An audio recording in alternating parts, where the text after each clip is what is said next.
అందరికీ నమస్కారం. ఈ ఆంధ్ర రాష్ట్రంలో డీజిల్ పెట్రోల్ ధరలు చూస్తుంటే బాదుడు కనపడుతుంది ఇక్కడ.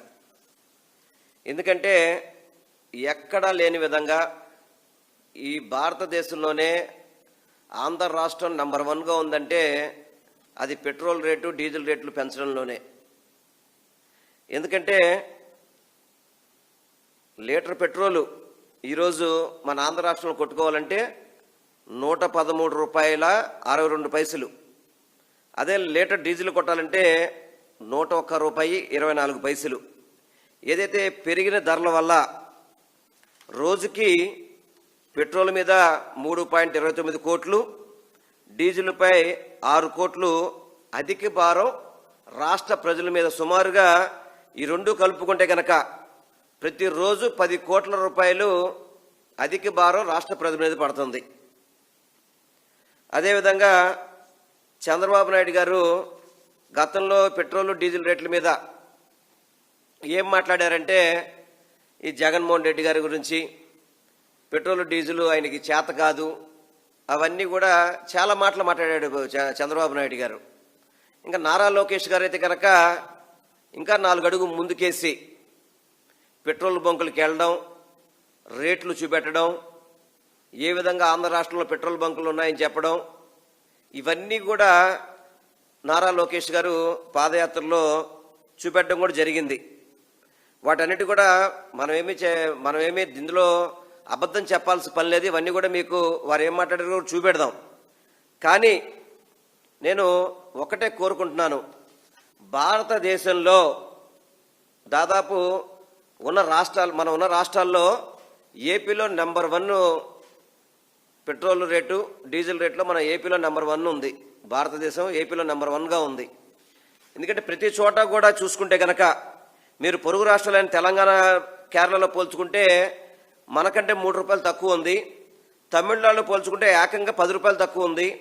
కర్ణాటకతో పోల్చుకుంటే ఏకంగా 7 రూపాయలు తక్కువ ఉంది అక్కడ. గతంలో చంద్రబాబు నాయుడు ఏం చెప్పాడు, పక్క రాష్ట్రాల్లో బోర్డులు పెట్టేవాళ్ళు, మీరు ఆంధ్ర రాష్ట్రంలో రేటు పెట్రోల్ ఎక్కువగా, డీజిల్ ఎక్కువ రేటు ఉంది కాబట్టి మీరు రాష్ట్రంలో ట్యాంక్ ఫుల్ చేసుకోమన్న పరిస్థితి జగన్మోహన్ రెడ్డి గారి హయాంలో వచ్చిందని చెప్పని దుమ్మెత్తి పోశారా? అలా కాకుండా నారా లోకేష్ అయితే కనుక దారుణంగా ఈ పెట్రోల్ డీజిల్ రేట్ల వల్ల నిత్యావసర వస్తువులన్నీ కూడా పెరిగిపోయినాయని చెప్పని, ఈరోజు ఏ నిత్యావసర వస్తువు కూడా అందుబాటులో అనేది లేదు. ఆయిల్ కానీ, పప్పు కానీ, ఉప్పు కానీ ప్రతి ఒక్కటి కూడా మీరు ఎన్నికల ముందు ఏం చెప్పారు, తప్పకుండా ఈ రాష్ట్ర ప్రభుత్వం వేసే పన్నుల్లో ఏదైతే ఉందో దాంట్లో మీరు సాక్షి పేపర్లో రాసుకోండి. అదేవిధంగా జగన్మోహన్ రెడ్డి గారు పెంచిన పన్నులన్నీ కూడా నేను తగ్గించేస్తానని చెప్పిన పెద్ద మనిషి ఈరోజు సమర్థించుకుంటూ మీరు కారు ఒకరోజు తీయండి, వారంలో ఒకరోజు కారు ఆపండి, సైకిల్ తొక్కండి, వర్క్ ఫ్రమ్ హోమ్ చేయండి అని చెప్పని రాష్ట్ర ప్రజలకు నీతులు చెప్తున్నాడు చంద్రబాబు నాయుడు. ఏం చెప్తున్నాడు నీతులు, మీరు కార్లు తీపాకండి, మీరు ఏదైనా టూర్లు వెళ్ళాలంటే కనుక పూలింగ్ విధానంలో అందరూ కలిసి ఒక కారులో వెళ్ళండి అని చెప్పని నీతి కబుర్లు అయితే బాగా చెప్తున్నాడు. ఆయన ప్రజలకి నీతులు చెప్తాడు తప్ప అతను కానీ అతని కుమారుడు కానీ ఆచరించే పరిస్థితి లేదు. వాళ్ళు ఇప్పటికీ ప్రత్యేక విమానాలే.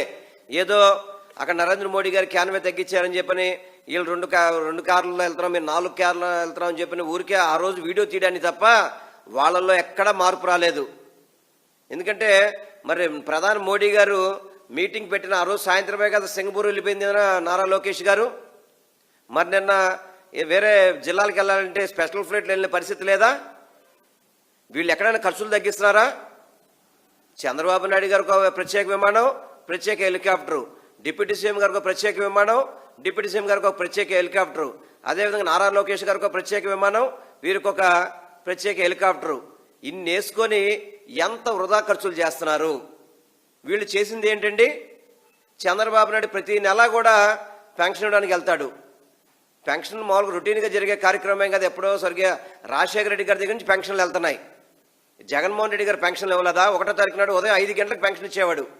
ఈరోజు మీరు పెన్షన్ ఇవ్వడానికి కోట్ల రూపాయలు ఖర్చు చేస్తున్నారు దానికి. అక్కడికి వెళ్ళి షో చేయడం, వీడియోలు చేయడం, ఇవన్నీ తెలియట్లేదా? వీళ్ళు మాత్రం దుబారాలు తగ్గించరు. రాష్ట్ర ప్రజలు మాత్రం దుబారాలు తగ్గించాలంట, సైకిల్ మీద తొక్కాలంట, అదేవిధంగా వారానికి ఒకరోజు వెహికల్స్ ఆపేయాలంట, అదేవిధంగా ఇంట్లో కూర్చొని పని చేయాలని చెప్పని. ఇవన్నీ కూడా వీళ్ళు చేయాల్సిన పని చేయకుండా, ఏదైతే ట్యాక్సులు తగ్గించకుండా, ఇతర రాష్ట్రాలతో పోల్చుకుంటే ఓన్లీ ట్యాక్స్లే చాలా ఎక్కువగా ఉన్న పరిస్థితి మన ఆంధ్ర రాష్ట్రంలో కనబడుతుంది. మరి ఇంత డీజిల్ పెట్రోల్ పెరిగినప్పుడు మీరు ఎందుకు ట్యాక్స్ తగ్గించట్లేదు? గతంలో నారా లోకేష్ గారు చెప్పారు కదా, వాస్తవం కాదా నారా లోకేష్ గారు చెప్పింది? చంద్రబాబు నాయుడు గారు కూడా చెప్పారు కదా, ఇప్పుడేదో చమురు ధరలు పెరిగిపోయినాయి అందుకని మేము రేట్లు పెంచాల్సి వస్తుంది అని చెప్పని ఈరోజు సన్నాయి నొక్కుతున్నారు. ఇది ఎంతవరకు వాస్తవము? ఎన్నికల ముందేమో ఇష్టం వచ్చినట్టు బాజా భజంత్రులు వాయించారు, మేము వస్తే మేము రేట్లు పెంచాం, ఎట్టి పరిస్థితుల్లో డీజిల్ పెట్రోల్ అదుపులో పెడతాము, ఇంకా తగ్గిస్తామని చెప్పిన పెద్ద మనుషులు ఈరోజు ఆంధ్ర రాష్ట్రంలో పెట్రోల్ 113 రూపాయలు, డీజిల్ 101 రూపాయలు ఉందంటే ఏం సమాధానం చెబుతారు? సమాధానం చెప్పే అవకాశం ఉందా మీకు? ఇంకా పైపెచ్చు నీతి కబుర్లు మీరు ఆపండి. నీతి కబుర్లు ఆపి ఈ పెట్రోల్ డీజిల్ ఏ విధంగా రేటు తగ్గిస్తారనే సంగతి మీరు ప్రజలకు చెప్పండి. చెప్పకపోతే ప్రజలు ఇప్పటికే మీ మీద తిరుగుబాటు చేస్తున్నారు. ఇంకా తిరుగుబాటు పెరుగుతుంది తప్ప తిరుగుబాటు తగ్గే పరిస్థితి అయితే ఎక్కడో కనపట్ల. చూసుకుంటే కనుక రాష్ట్రంలో పెట్రోల్ రేటు మీద 31% వ్యాట్ అంట, అదేవిధంగా 4 రూపాయలు ఒక ట్యాక్సు, మరో ₹1 రోడ్ డెవలప్మెంట్ సెస్గా అని చెప్పి ఉంది. అదేవిధంగా డీజిల్ మీద 22.25% వ్యాట్ ఉంది, 4 రూపాయలు ఒక ట్యాక్స్ ఉంది, మరో ₹1 రోడ్ డెవలప్మెంట్ ట్యాక్స్ ఉన్నాయి. ఎందుకు తగ్గించట్లేదు మీరు? 30% ట్యాక్స్ ఉన్నప్పుడు తగ్గించాల్సిన బాధ్యత ప్రభుత్వం మీద లేదా? మీరు చెప్పారు కదా. ఒకసారి వారి మాటల్లోనే అదేవిధంగా నారా లోకేష్ గారు ఏం మాట్లాడారు, వారి యొక్క విధానాలు ఏంటో ఒకసారి మనం వారి నోటితోనే విందాం. ఒకసారి